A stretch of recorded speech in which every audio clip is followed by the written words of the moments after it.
So it is my absolute honor today to introduce to you Professor Robert Temple. I just love his work. He is an incredibly accomplished gentleman with a long, distinguished career. Seems to have had many lifetimes within this one. So his CV is really too detailed to go through quickly for this interview. But he's written many books. In the most well-known one is probably The Sirius Mystery, which he wrote in 1976. And the book that we're going to be talking about today in this interview is his most recent one, which is A New Science of Heaven, which is an absolutely brilliant title, and not just a groundbreaking book, but I would say a cosmos-shattering book, if I may, Robert. So now Robert has been a visiting professor of the history and philosophy of science at 2 universities, and he's an independent scholar, which I like a lot. He's not an astrologer, but has a lot of knowledge of the history of astrology. And as chairman of the Ancient Egypt Foundation, he's been funding the 7-year project for the cleaning and restoration of the astronomical ceiling of the Temple of Esna in Egypt. And he's published a great deal on ancient astronomy and the history of astronomy. He also clearly has huge interest in cosmological physics. He's a fellow of the Royal Astronomical Society in London, and he's introduced some new ideas into science which have the potential to contribute towards an understanding of what he may call the mechanics of astrology, how astrology can actually work. So as you can imagine, I am on tenterhooks here because I haven't heard these ideas yet from Robert. So we're going to be exploring these. And his book is really about how the universe is composed of plasma rather than atoms. And again, we're going to get into this in detail in a moment. And he believes that Earth-based science is inadequate for understanding the universe. He believes we on Earth are still living in a pre-Copernican age. And although people have reluctantly accepted for several centuries what Copernicus claimed, that the Earth goes around the sun rather than the sun going around the Earth, we've still not taken the further steps which we need to see the universe in true perspective.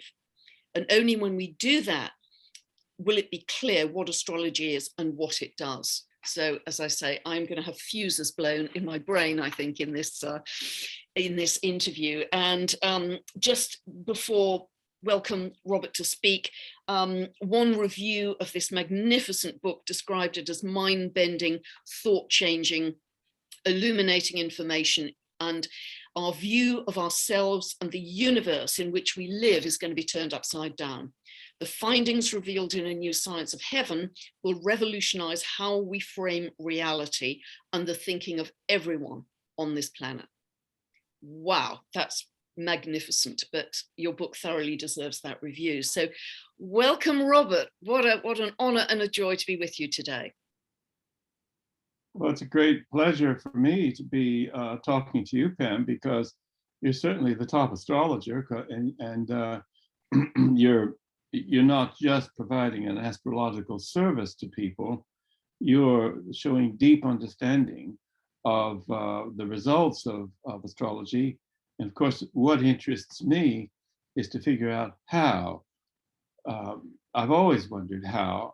I always knew that astrology worked, not to the same extent with people who know less about it than you do, perhaps, but I couldn't quite figure out how.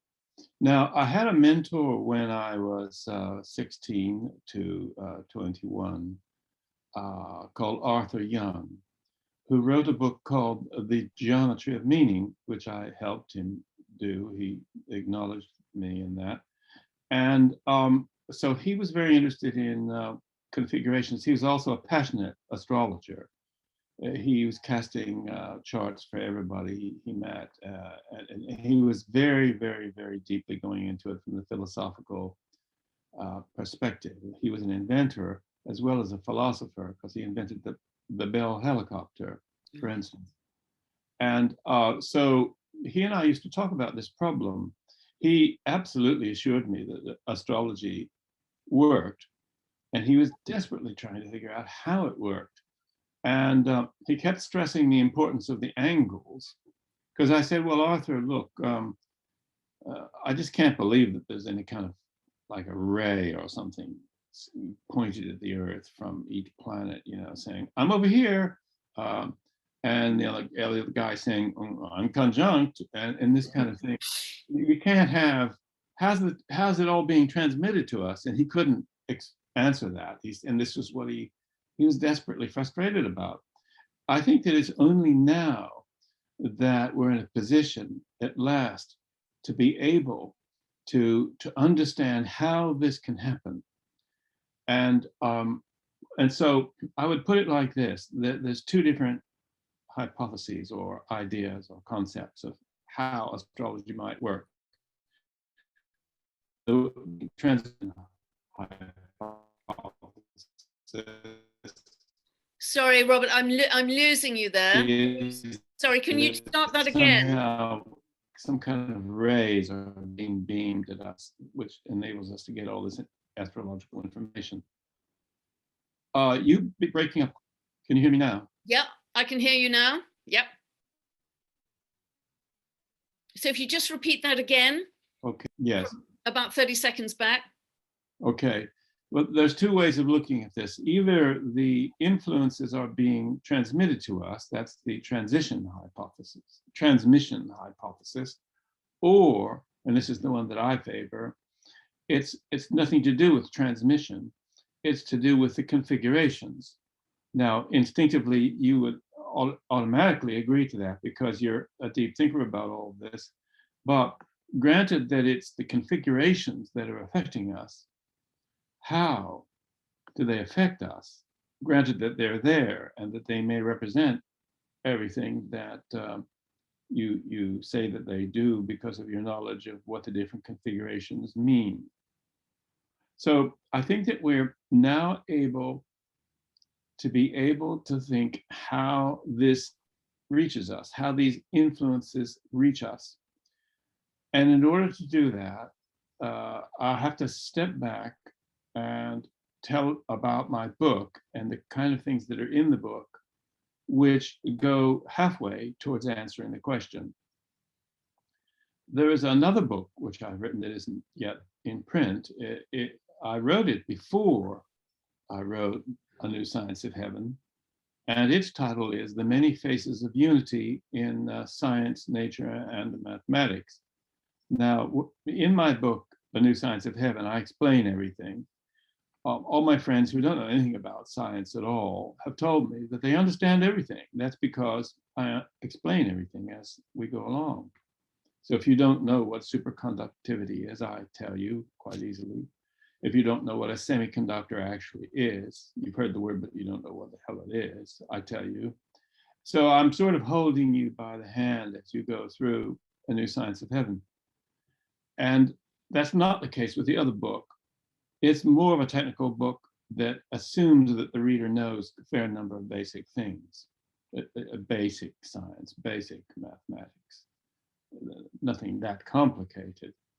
Now, I offered it to a scientific publisher called World Scientific Press, which is very famous and international, and they accepted it. And I thought, well, that's good. And then they insisted that I would have to give them the copyright in the book. I said, well, I don't give away my copyrights, but you don't need the copyright because I would be very happy to give you an exclusive license. And they don't do that. Their business model is that they own everything they publish. All those famous scientists who've had books published by them sign over their copyrights. So the publisher ends up owning everything. This is the case also with many scientific journals and many scientific publishers, in fact, most, if not all, actually. Well, I wasn't prepared to play that game, so I withdrew that book from them.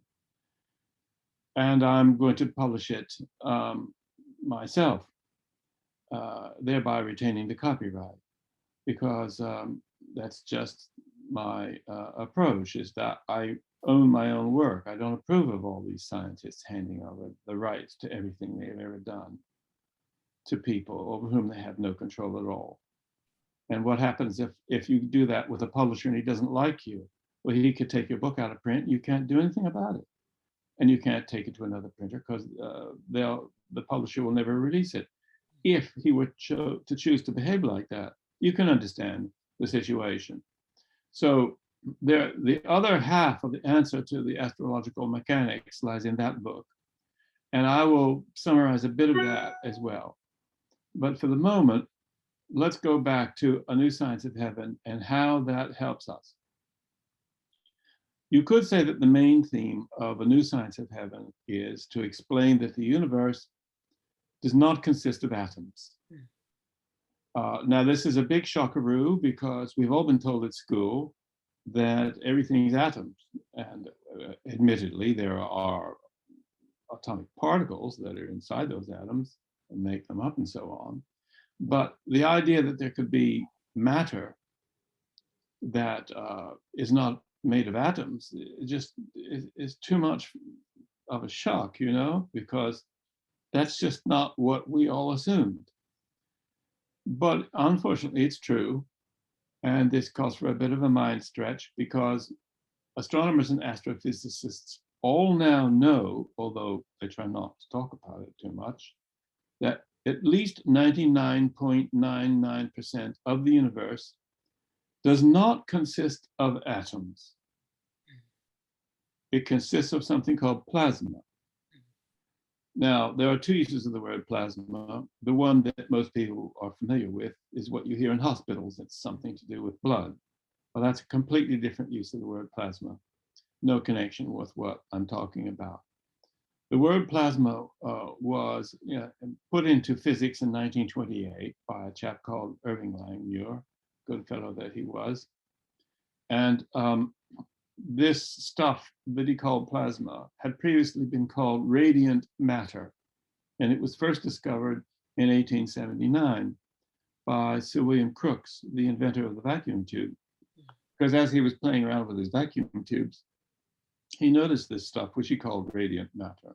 And he said it's a new kind of matter, which it is. It's now called plasma. So if the universe is made of 99.99% plasma, and we living on this rocky planet, Earth, are made of atoms, or at least our bodies are, and the planet is made of atoms, and we had naively assumed that everything must be made of atoms, which is actually not true. What does this mean? Well, it means that our science is a science, the majority of our physics only applies to a tiny little niche, insignificant corner of the universe. You get the occasional rocky planet that's made of atoms. But if you look at our solar system, our sun is completely made of plasma. And the larger planets are thought to be made of plasma also. And all stars are made of plasma. Lightning is plasma. We see it here, but it goes away pretty fast, as we know. There is plasma in the center of a candle flame. If you have a neon light tube, let's say it's full of neon gas, it can have another gas, then you turn the electric switch on and shoot electricity through that. The center of the tube contains plasma, and its temperature is 12,000 degrees Celsius or centigrade, which is more than twice the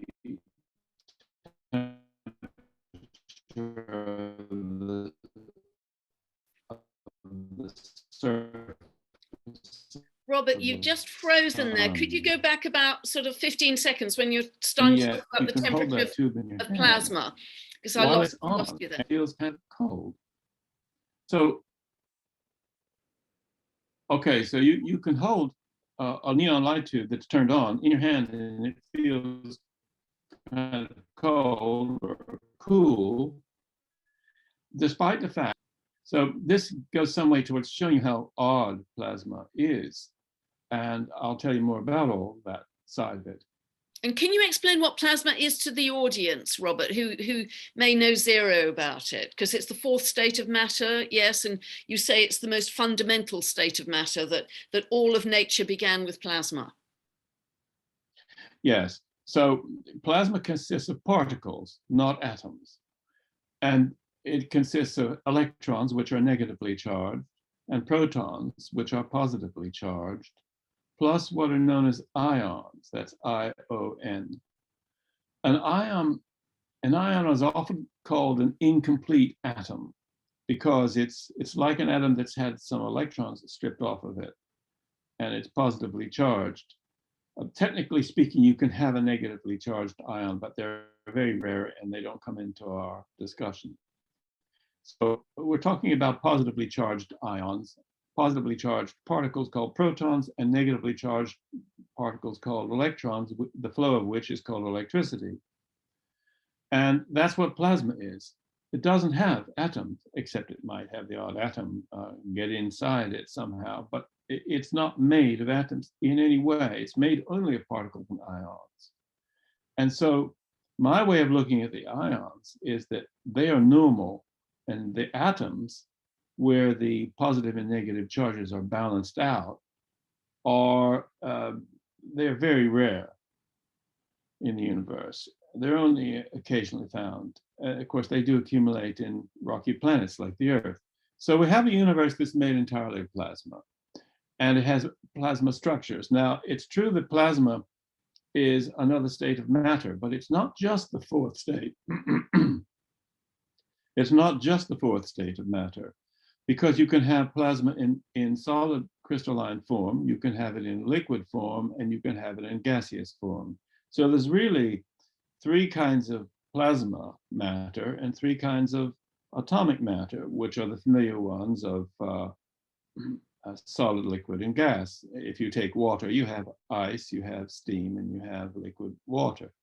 So those are the three types of atomic matter, which we in daily conversation call physical matter. And then there's three states of plasma matter. Now, the most interesting part of that is that the crystalline state of plasma hasn't been known for very long at all. It's a relatively recent discovery in physics. Most of the plasma physics that's going on is all research into hot plasmas, which are being used for things like trying to control fusion reaction to make energy, if they ever succeed. But the really interesting plasmas are the cold ones, which exist in space. Now, plasma also exists inside us. The flow of positive and negative currents inside the cells of our bodies are plasma flows. My very good friend Peter Mitchell, who was vilified and called crazy for 20 years because he didn't accept the standard theories of the energy of cells in the body, proved that there were proton currents flowing across the membranes, and he explained all the business of how cells obtain and use energy. So he ended up getting the Nobel Prize for Chemistry in 1978. And then all the people who've been calling him crazy for 20 years, hypocrites that they were, would say things like, "Oh, Peter, congratulations, we always knew you were right." That's what always happens. Most of the famous scientists that I've known have, like Peter, been renegades. Peter used to say to me things like, "You know, Robert, we don't know what energy is." And you've made a great study, I know, Pam, of David Bohm, who was also a great friend of mine. And you will probably be aware that he was constantly making statements like that. He told me that we don't know what a field is. We don't know what energy is. We don't know what mass is. We don't know what electricity is. I remember him saying to me that we talk about electricity all the time. It's in our homes. We turn the switch on and we have the light go on. And we think we know what it is because it's familiar to us in daily life. But we don't really know what it is. Electric fields and magnetic fields are strange because they're always at right angles to each other. Well, why? we don't know the answers, the fundamental answers to any of these questions. And although physics teachers in schools may claim that we do, if you talk to a top physicist and you pin him down, he'll reluctantly admit, well, that's true. And then he'll say, but. So we're in a state of profound ignorance. And one of my points in the book is that the physics that would explain the universe so that we could understand it properly barely exists here on Earth, because we are living still in a pre-Copernican age where we think that we're the center of the universe, even though we know we go around the sun, we accept that part, but we still think, even though that we know there are trillions and trillions and trillions of stars way out there and hundreds of billions of galaxies, we know this, but we don't accept it inside our hearts. We accept it intellectually, but not emotionally. So we still believe that we are the center of the universe, really. And you even have people, serious scientists, who say things like, we may be alone in the universe. And are we the only ones? And they're hoping that we are. Because you see, if we're not the only ones, then we're not super special, and we might have the occasional flaw. We might not really be perfect as we subconsciously imagine ourselves to be. So we don't want to accept that a planet that we're living on, which we think is typical of the universe, is not typical of the universe, and that therefore we can't possibly be anything remotely to do with the center of the universe, because the universe is plasma and we're not. But I say we're not, it's our bodies that aren't.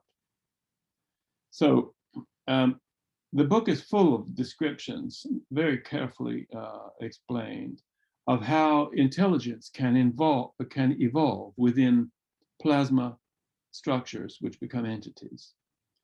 And I go on to say and explain how and why that we are all plasma beings who have incarnated into physical bodies, which have grown starting in a womb and all of that. And then the body wears out and we leave it. Now, most of the kind of people who would be paying attention to what you have to say, Pam, already know about near-death experiences and those kind of things. And I do discuss a lot about that in my book, especially the business of the soul leaving the body. There's a kind of flash and a mist rises up. I'm sure that most of the people who are familiar with you know about those things, and I explain them in my book. And I do believe, I'm quite certain that we are bioplasma beings. Bioplasma is the word that's been invented to speak of plasma that's alive and in us. So we are bioplasma beings, and our body is full of plasma spread throughout. The bioplasma being, it has the mind, and the physical atomic constructed body has the brain, that's the organ used by the mind. Now, I believe that the universe is full of conscious plasma entities, and that our sun is a perfect example of one. The stars are probably all conscious and intelligent. One of the things that I raise in my book is a discovery that was only confirmed in 2019, that there are two gigantic clouds of plasma. The Cordyluscu clouds. Yes, in our own solar system, between us and the moon, are these two gigantic clouds, but they're not in the direct line of sight to the moon. They're 60 degrees to each side at what are called the Lagrange points, the L points. And they're 9 times greater than the size of the Earth, you say, together? Yeah, together they're 18 times the size of the Earth. So, and I believe that they're not only highly structured inside, of which I think we can be certain, but that they are super intelligent. And this is not an Earth-Moon system that we are living in as we had imagined.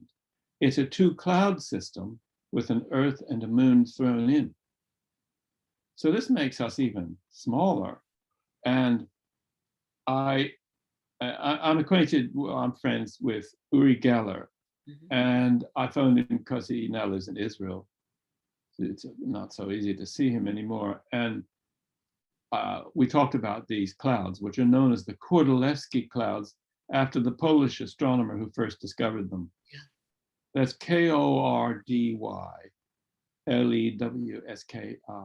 Kordylewski, because the Poles pronounce a W like a V in the same way the Germans do when you say Wagner. So I talked to him about it, and I said, now, I would really like to know what your instinctive automatic reaction is upon learning about these clouds, which he didn't know about. And I said that I believe that they are intelligent because of self-organization and what's called emergence of intelligence, that they're super AI entities. He said, my feeling, Robert, is that they didn't just evolve, that they were put there by a very highly advanced alien civilization long in the past. That was his reaction. He said, you can quote me, that that's my feeling, that they were placed there, perhaps constructed, and that they didn't just evolve on their own. That was his take. I hadn't thought of that, and so that was very interesting indeed. I mean, we don't know. Now, these clouds are only able to cohere because they contain dust. So the key terminology here is dusty plasmas. Yeah. A plasma without dust is a nothing. And you have to have what's called complex plasma. Dusty complex plasma, that's the official term for the kind of plasmas that are of importance in the universe. A particle of dust can have 10,000 electrons clinging onto it. So these clouds are fantastically highly charged. And as I explain in detail in the book, and I won't attempt a detailed explanation now, the complexities of the interiors of these clouds are almost unimaginable, and their computing power would be trillions of times more than the supercomputer complex that the Americans have in Utah, which records all the phone conversations and emails and all of that, which you've heard of, which seems a bit pointless to me because nobody reads the emails and nobody listens to the phone calls, but they have to have them, you know. But I would believe that these Kordylewski clouds know everything that's ever happened on this planet. And it's all stored in their supercomputers, which, as I have already said, are 18 times the size of our planet. So this is the kind of computing power that we can never have. Now, if these entities are conscious, as I believe they are, intelligent and conscious, and potentially controlling, are they friendly? Well, I think the answer to that is really pretty obvious. They must be, or we wouldn't still be here. They've been around for billions of years, and they haven't done anything harmful to us that we know of. And so we have to draw the conclusion, which is the only reasonable one, I think, that they want us to progress and evolve, perhaps enter into communication with them. And in fact, I believe they've tried to communicate with us, and we haven't recognized the attempt. I had a whole section about that in my book, and it was taken out by the publishers, unfortunately. So that's not printed. But in a way, it doesn't matter. The fact is that these intelligent entities are there. The whole universe must be full of these, and you can imagine that our giant clouds that we think of as super big, because they're 18 times the size of our planet, are still midgets compared to the sun. I believe the sun is 300,000 times larger than the Earth, something of that kind. So it's pretty much the same in terms of its magnitude compared to our clouds. So what we think is big, 18 times the size of the Earth, is nothing to the sun. We have to start thinking cosmically. We have to get our physics in order. Now, a lot of our physics, especially the most recent physics, is applicable to the plasma universe. But that's fairly recent. And it's very valuable, and we should be doing more of that. But a lot of it is done under secrecy agreements and confidentiality agreements of two kinds, which means that the public doesn't know about it. The more obvious kind is the work done for big corporations who want to know about certain aspects of plasma for commercial purposes, because plasma is used, for instance, to deposit circuits onto microchips and nanochips. And if you've got a new angle on that, it could be worth billions of dollars. So you're not going to let anybody scream your secrets from the rooftops. So that's the commercial secrecy, which is not really that serious. But then there's the military secrecy. Now, there's nothing like a general to want to keep everything secret. And of course, that's his job, because he has to win wars and things. And so just to be on the safe side, they just overclassify everything. They've got these huge research institutes, and what they do is they fund professors at universities all over the place. And they make them sign contracts whereby if they want to publish anything, they have to get permission. Now, often they're given permission, but often they're not. And if they were to try to publish anything without permission, they would be breaking the law and they go to jail. And they really would go to jail. And so they're all scared. So they don't dare say quite a lot of their research because they're not permitted to. Now, we could argue about, is that good or bad? The fact is, it's a fact of life, and it doesn't matter whether it's good or bad, because that's the way it is. So when it comes to dealing with the fact that we've got all these possibilities of communicating with these two giant clouds which are on our doorstep, I don't know who's going to be in charge of that, but I do think the public need to be consulted about this, because the whole fate of our species rests upon this. And also, there are things called plasmoids, which are blobs of plasma, basically. Now, they may be structured, but I use the rude word blob, which is not meant to be insulting in any way, because that makes sense to ordinary people, a blob of plasma. Now, the sun shoots these out. They're called coronal mass ejections. Now, the corona is a ring around the sun. We don't need to go into all those details, but that's still part of the sun. And these things come, they're shot out all over the solar system, but a lot of them come to the Earth and seem to be directed at the Earth as far as I can make out. And they can also be packed with information and intelligence and contain coded messages and programs to execute once they get here and so on. When it comes to the subject of UFOs, and that's another mysterious subject, nobody knows the answer to the UFOs, do they?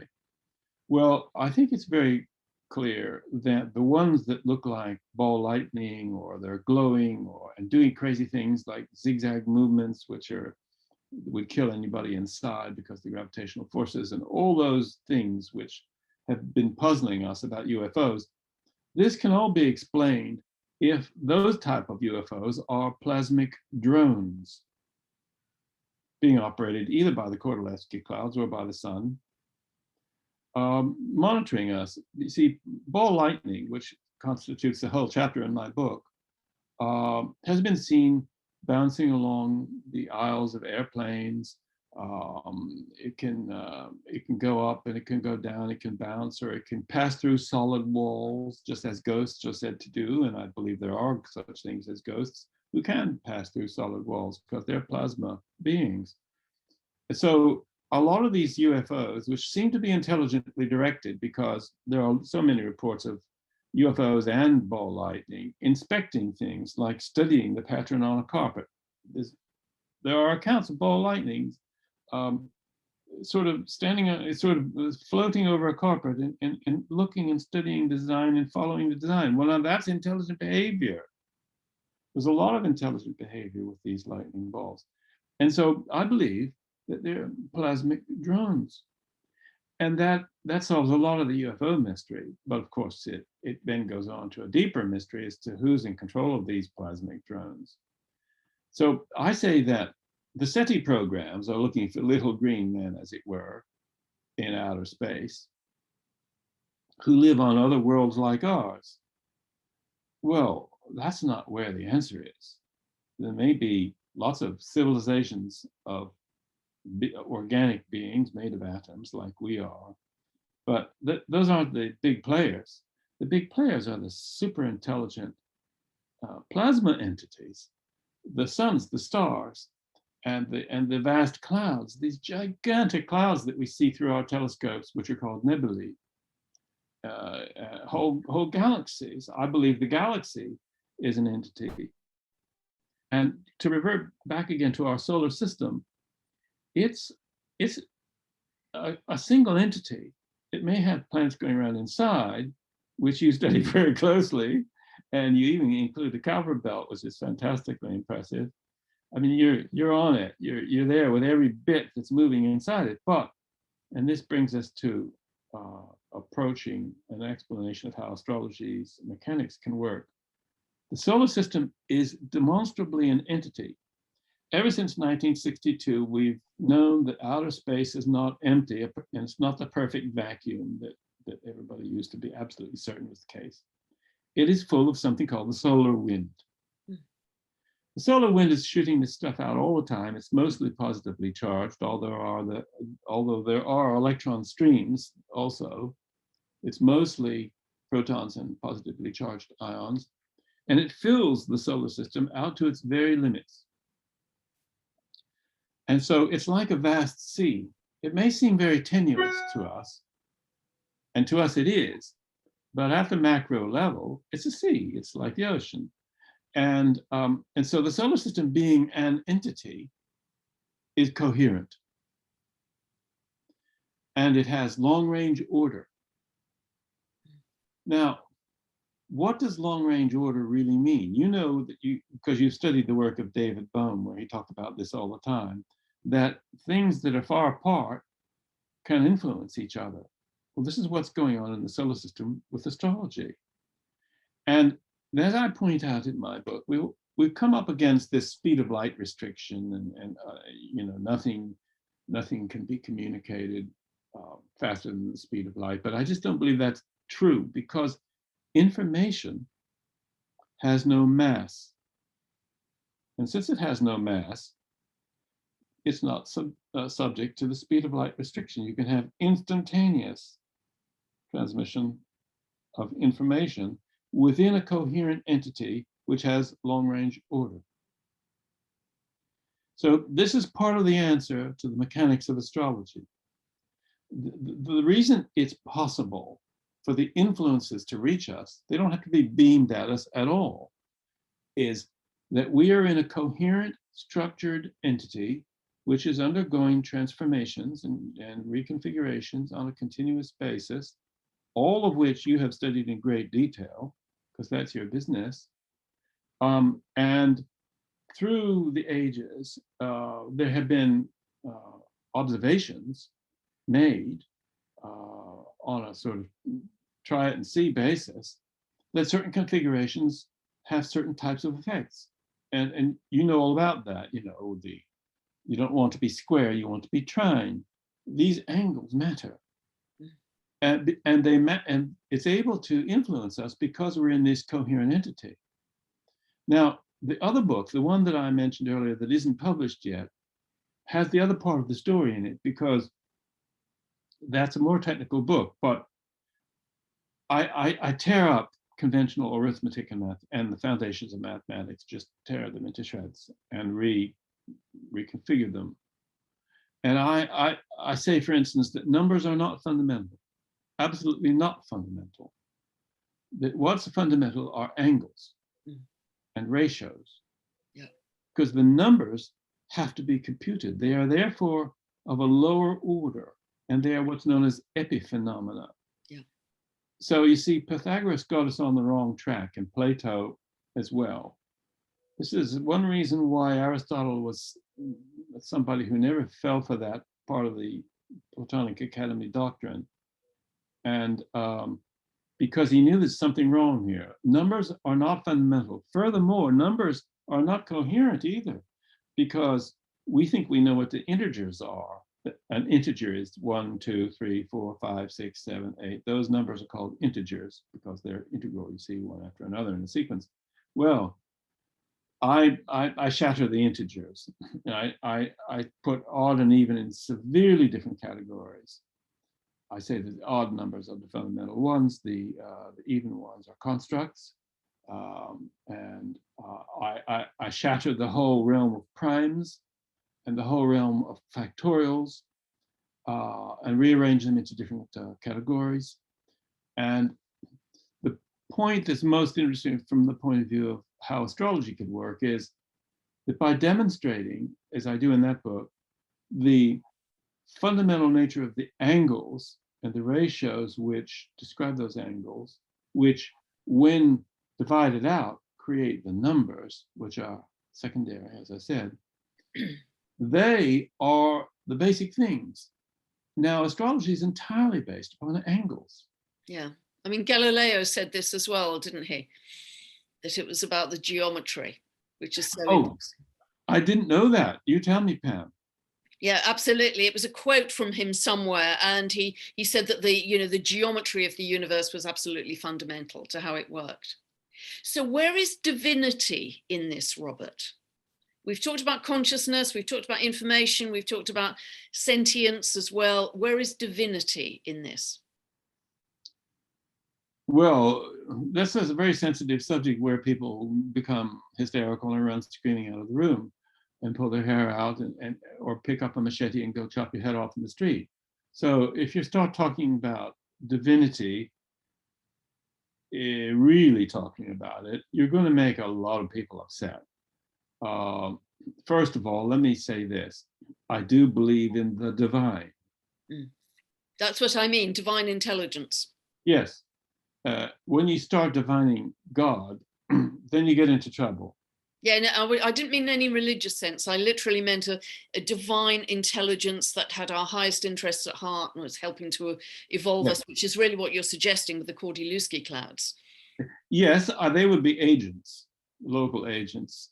The big entities that would be more on the level of something that you could call divine would be something the size of the sun.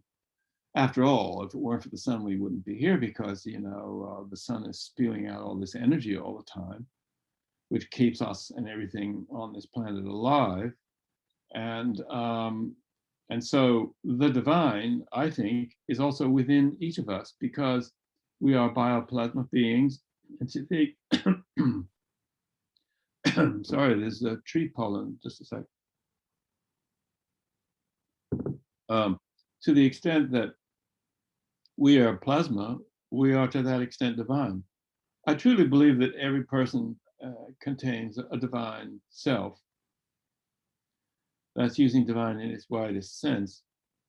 And I don't believe that anybody dies. But I put it like this. There's the good news and there's the bad news. The good news is that nobody dies. Because you talk about the plasma body shapes and sustains our physical meat suit, as it were, through this particular life. So are we here talking about the physics of soul, that plasma represents soul that weaves in and out of future lifetimes and Absolutely. past lifetimes? Absolutely. Yes, I call the body a smart overcoat. Yes, yes, absolutely. Well, I told you the good news, but the bad news is nobody dies. Think about that for a moment. What that means is that you can't die. A lot of people hate themselves, and they secretly are looking forward to extinction at death. If they thought or knew that they were going to be stuck with themselves after they, quote, died, unquote, they would be really desperate. Because since you cannot die, you are stuck with yourself. And there's only one thing you can do about it. Make yourself a better person. Otherwise, you're going to be in the company of some despicable person always. You have to become good, or you're going to be miserable. Amazing. And, you know, I love what you said, Robert, in the book when you were talking about the symmetry of the cosmic web and the neural network in the brain. You've got some beautiful images there. And really there you're talking about fractality.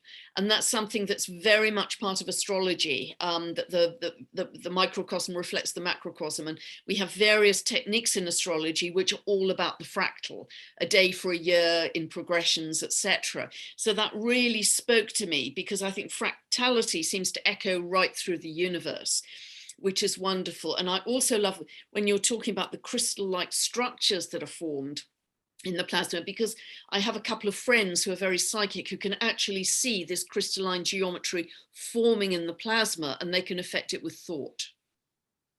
So do you believe, therefore, that because what excites me about plasma is that it may provide us with an interim stage in creating our reality, that, you know, if you just think, well, if I'm trying to create from air, how does that work? That's nothing. But if I have an interim stage of plasma that is more, that has more structure to it potentially, I can affect the geometry of the plasma to produce a better reality than I otherwise would if my thoughts were incoherent and my frequency was very low. So would you see plasma in that light as well? Definitely, you've said it terribly well, Pam. Our plasma bodies are more highly structured than our physical bodies. The fantastic complexity of internal structure of a plasma entity, the size of us, can be much greater than all the complicated structure we already know exists in the physical body. Without, I mean, it would take a long conversation for me to go into the details of how this fantastically intricate structure of the plasma body is formed and what it consists of, but I'll give you a couple of clues. I mentioned plasmoids. Well, there are plasmoids inside our plasma bodies and all plasma entities. What they are is they are regions or little clouds or whatever you call them, which are surrounded by what are called sheaths, which are impenetrable, which are like skin. You know, in the human body, the physical body, we have membranes, which are double layered. And similarly, in plasma entities, you have double layered sheaths surrounding regions within plasma, plasmoid regions. So we might have thousands and thousands or millions of plasmoids inside our plasma bodies, and they can contain different things. You can have very hot temperatures inside a plasmoid and very cold temperatures inside a plasmoid, and those two plasmoids can be next to each other, just like the neon light tube. You can hold it and it feels cool even though it's got 12,000 degrees inside, because that neon that's not electrified, that surrounds the neon that is electrified in the center, is like a sheath. And so you can also have superconducting currents inside our bodies. We do, in fact, I'm sure, which are helical, going along the equivalent of nerves, but in the plasma world, we call these Birkeland currents. They go through space and they can be enormous.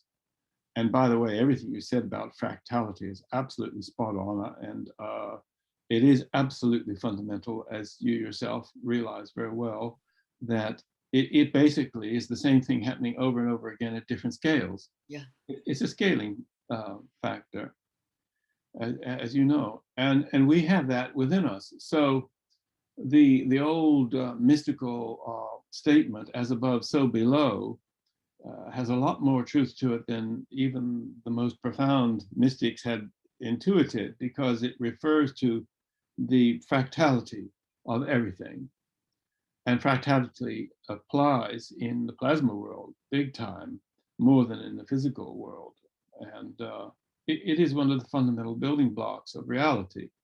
So the fact that we are essentially bioplasma entities, temporarily resident in smart overcoats, which we have to leave when they wear out and get holes in them, means that we are plasma beings in a plasma universe. Mm. Now, why would we want to become physical if we're these wonderful plasma beings? You know, what's the point of coming here and spending 9 months in a womb, sucking your thumb and waiting to get out, and then you're an infant and you can't speak and you're pooing and peeing all over the place, and you don't know where you are, you don't know who you are. What am I doing here? Who are these people with the great big eyes looking down at me going, goo, goo, goo? And later you realize they're called parents. And going through all that, then you have to go to school, you have to pass exams. This is a long and tedious process just to get to where we are, with you sitting, looking so elegant with your lovely cushions behind you. And by no means so elegant, but the fact is that to become grown-ups, those terrifying things known as grown-ups, and we don't really want to become them when we're teenagers, we're terrified. We're going to have responsibilities. This is awful. Going through all of this, why would we do this? And then we can get ill, we get cancer, we can get shot in a war, we can get run over by a car. All these terrible things can happen. We can get crushed, we can get killed, we can die of disease. I mean, why? Well, the reasons are very clear when you think it through.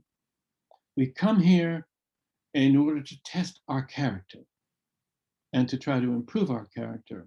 Because it's all very well being a plasma being in a plasma world, but you don't really come up against the nitty-gritty. You have to come down into a tough street scene like this, with thugs roaming around, all kind of danger everywhere. A brick can fall on your head from a rooftop anytime. You're full of risk. And of course, how you cope with this, and whether you are nice to other people and think about them instead of just being a narcissist, all of this is testing you to find out what kind of person are you really? Because we're up against it all the time that we're here on Earth, really up against it. Are you going to lie? Are you going to cheat? Are you going to be lazy? Are you going to be crooked? Are you going to become a convict? Are you going to become a murderer? Are you going to become a Putin who wants to commit genocide? You know, you can do all of those things. It's all possible unless you're physically handicapped to the point where you can't. But apart from that, you can choose any path. And it's only after you've done that that you yourself know, and anybody watching knows, what sort of person you really are, because talk is cheap in the plasma world. You know, people who are about to reincarnate, they would say things like, you wait, well, this next time I'm going to really get it together. I know I made a mess last time. It was terrible. I let everybody down, and including myself. I accept that. But this time I'm going to really, really do better. So I've got it all set. It's in my mind. When I get there, I'm going to do this. But of course, what happens is we have our memories wiped. We are born with total amnesia, intentionally, because we have to start with a clean slate. If we could remember who we were, what our real names were, what we did last time, we wouldn't be getting on with this life. We'd be reliving the old one. So does Robert, so to keep it very simple, how good a person we are, how bad a person we are, does that affect our internal geometry of plasma? Yes, I'm sure.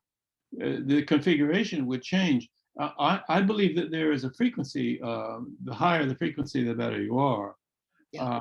And I think a lot of people have thought that. But it would also involve structural change. We do know from the people who see auras that they claim that the good people are blue and the bad people are red, and all those kind of things, which are sort of more basic. Sensitives do see auras, and psychics do perceive things telepathically. I have certain psychic abilities, and others I don't. I mean, maybe if I tried, I could have developed more. But Mine are mostly to do with finding information and doing research, you see. And but there are people who can read minds. They really can genuinely do that. And it's not imaginary, it's not fiction. And it's a little bit trickier about this business of telling the future. But I get future flashes, as I call them. I see an image in motion. It's very brief, like a very rapid video clip of something that hasn't happened yet. And then later it happens. Mm. And I'm sure a lot of people have this. Yeah, yeah. Most people have psychic abilities, although they suppress them. I'm guilty of suppressing some of mine, I'm sure. I think that they may mistakenly take what they view as a hard-nosed approach towards reality. You know, I only believe what I see type stuff. Well, that's pretty foolish, but they think they're being rational and practical, and they're afraid of losing control. So they take refuge in rigidity. That's a fear reaction. We're all going through evolution. We're evolving as people. Some of us are evolving downwards. And of course, if becoming a drug addict doesn't help.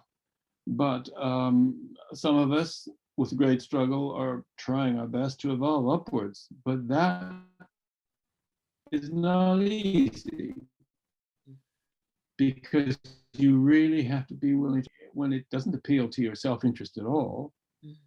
And but this is the only way for us to grow. You see, in the plasma world, you can't necessarily achieve anything. You're stuck with the frequency you have. Coming here is the only chance to raise your frequency by making yourself better. So you may be passively good, but that's no good, no use. What you have to become is actively good, but in a sensible way.